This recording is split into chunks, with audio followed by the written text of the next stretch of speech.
Oh, hi there. I didn't know you were here. This is my house. I'm just kind of out for a drive. Don't get to drive too much, so I'm taking the car for a spin. Why don't we just take this opportunity to share a little good news? Are you ready for some good news? We're back in the book of Philippians, and it's just a great book of great news. I'm in chapter 3, where Paul says to his friends in Philippi, and he's trying to encourage them, and I think that's a good thing that we need to think about. He's in jail encouraging people who aren't in jail. Think about that.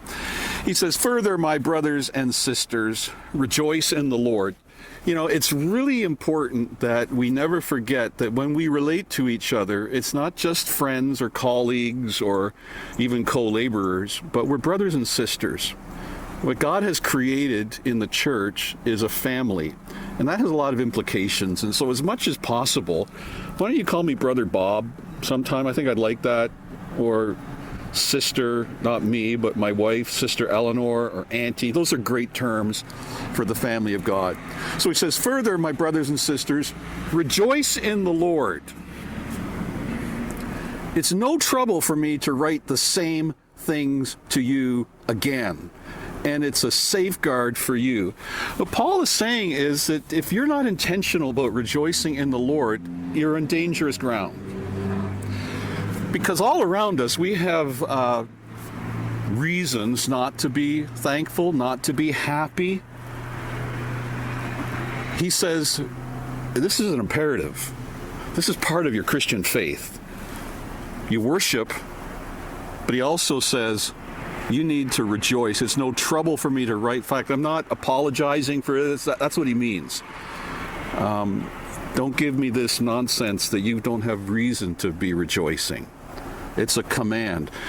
Eleanor and she came up with this idea that every night before we retire, we got to say one thing that we're happy about.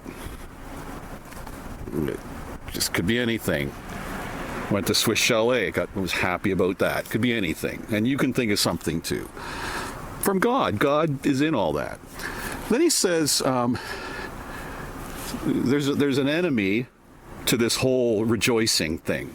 He says, watch out for those dogs, those evildoers, those mutilators of the flesh. Who's he talking about? For it is we who are the circumcision, who serve God by his Spirit, who boast in Christ Jesus, and who put no confidence in the flesh. What Paul is saying here is that there are people in your life who are going to rain on your parade. In Paul's context, these were religious people who took the joy out of people's lives by highlighting all the duties and the law and things like circumcision, which was something that signified that you were a member of the covenant community. And sometimes there are people in our lives, and you may have some, they try to make us feel guilty. They take away the joy of the Lord by saying, you're not good enough. You need to be more holy. God's not pleased with you.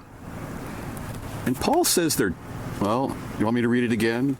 They're dogs, not puppy dogs, I think mean dogs, evildoers, mutilators of the flesh. That's kind of a little play on what's going on with circumcision.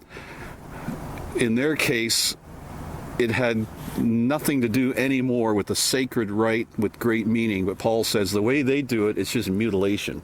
And there are people who are mutilating your faith by robbing you of your joy. And Paul says, watch out for them. And I think Paul doesn't mix his words. He says it like it is. And I know there's a time to be gentle and gracious, but sometimes people just need a punch in the nose. They need this, and you need to be careful that they're out there. And Paul says, don't let people cause in you a desire to brag about the things they brag about, because they're real happy about all their laws, and they boast in that. Paul says, we serve God by his Spirit, and our boast is in Christ Jesus and what he's done for us. And that's what he's done for you.